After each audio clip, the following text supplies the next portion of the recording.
दाता भला करे। आध्यात्मिक यात्रा में चल रहे सभी भाई बहन जो मेरी ऑडियोज़ को सुन रहे हैं, उनके मेरे को फ़ोन आते हैं कि बापूजी आप बड़े सरल शब्दों में और कम समय में बात को समझा देते हैं, हमें अच्छा लगता है।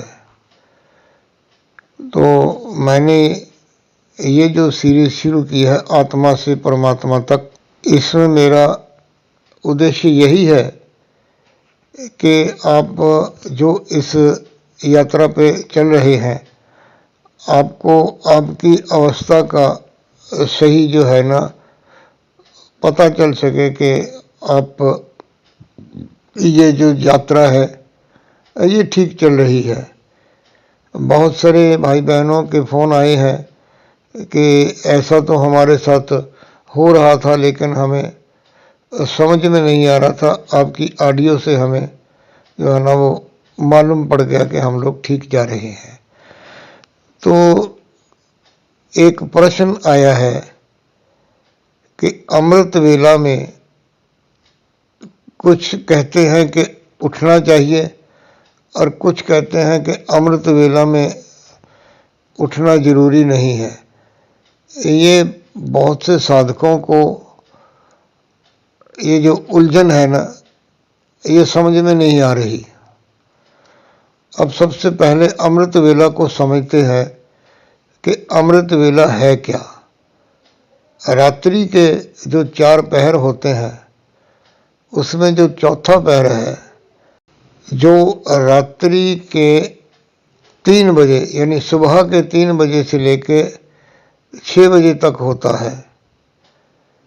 अमृत वेला में उठने को जो कहा जाता है उसके पीछे जो कहानी है ना, जो रहस्य है, उसको समझते हैं। पहले हम जो कुछ भी बोलते हैं ये एक वाइब्रेशन पैदा करता है, हवा में कहिए या आकाश तत्व में कहिए। ये तरंग जो है जितनी दूर तक जाती है उतनी दूर तक जो कोई होता है ना उसको सुनाई देती है। धीरे से बोलता है तो कोई थोड़ी दूर सुनाई देता है, और अगर कोई ज़ोर से बोलता है तो उसको दूर तक उसकी आवाज़ जो है ना वो सुनाई देती है। तो ये आवाज़ें जो हम बोलते हैं ये कुछ समय इसी मंडल में रहती हैं और उसके बाद ये धरती का जो गुरुत्वाकर्षण है उसमें ये समा जाती हैं। यानी धरती का जो मैग्नेटिक है वो इसको जो अपने में समा लेता है, और उससे नॉर्मल आवाज़ जो है उसको 2 से 3 घंटे लगते हैं। जो तेज़ आवाज़ें हैं उनको 4 से 6 घंटे लगते हैं।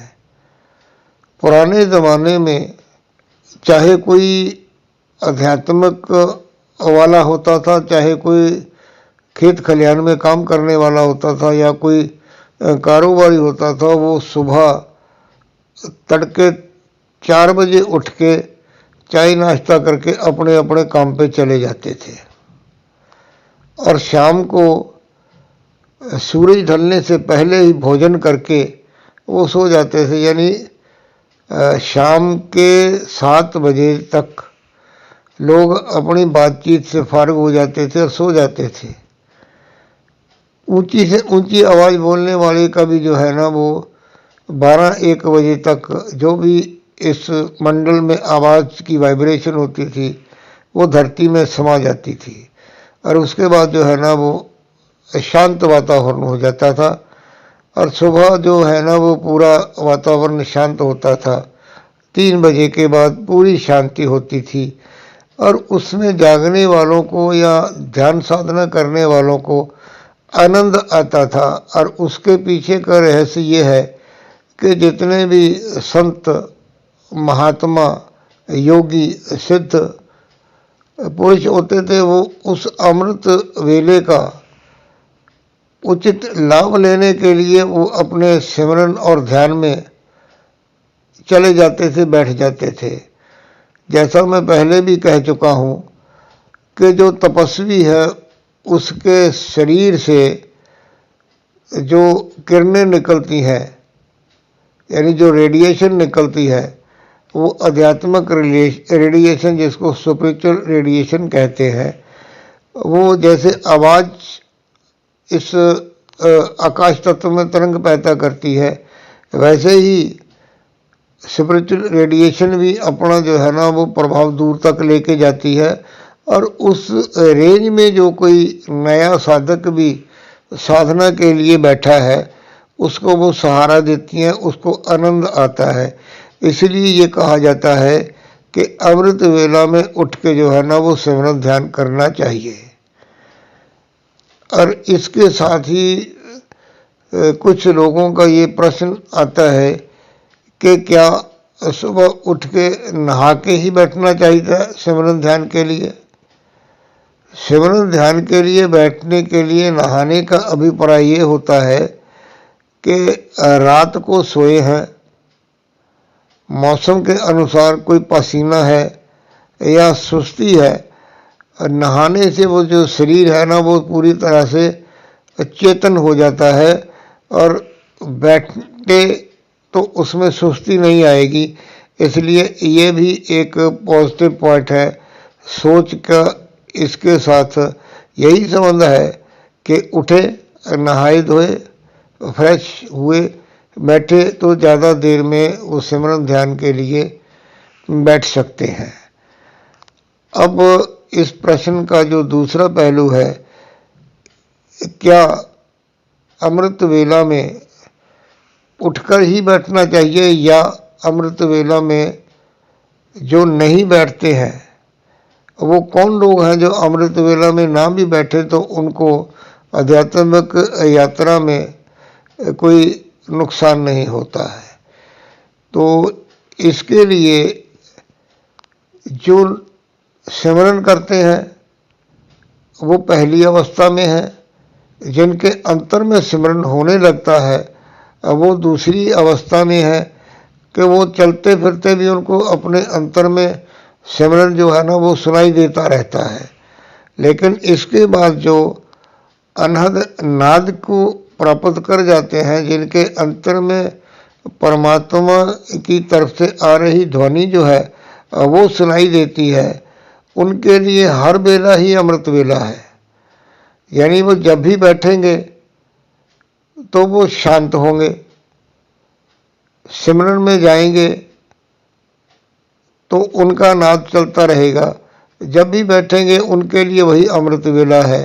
यानी ये दोनों ही प्रकार के साधकों के लिए अलग अलग जो समझने की बात है।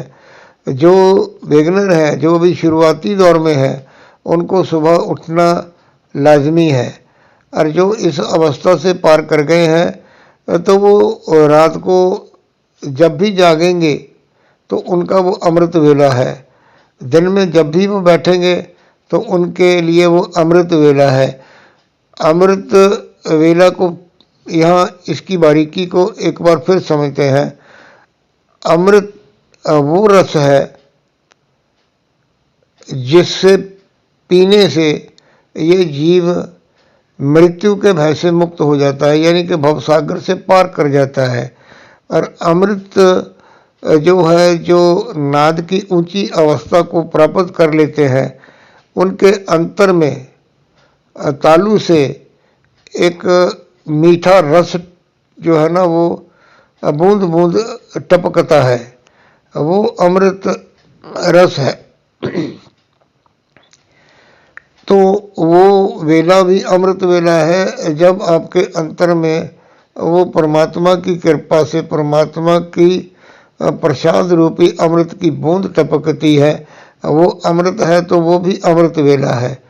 तो इसलिए इस भ्रम में नहीं पड़ना है कि आज मैं सुबह उठ के सिमरन नहीं कर सका हूँ तो 3 बजे नहीं उठा तो 5 बजे उठ लिए।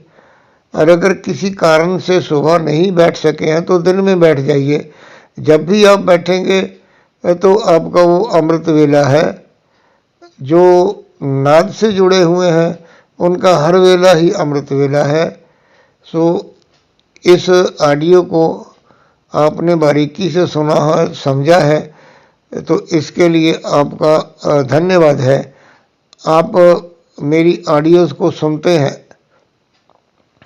उसमें मैंने आध्यात्मिक यात्रा की बारीकियों को बहुत ही सरल शब्दों में समझाया है। धन्यवाद। दाता भला करे।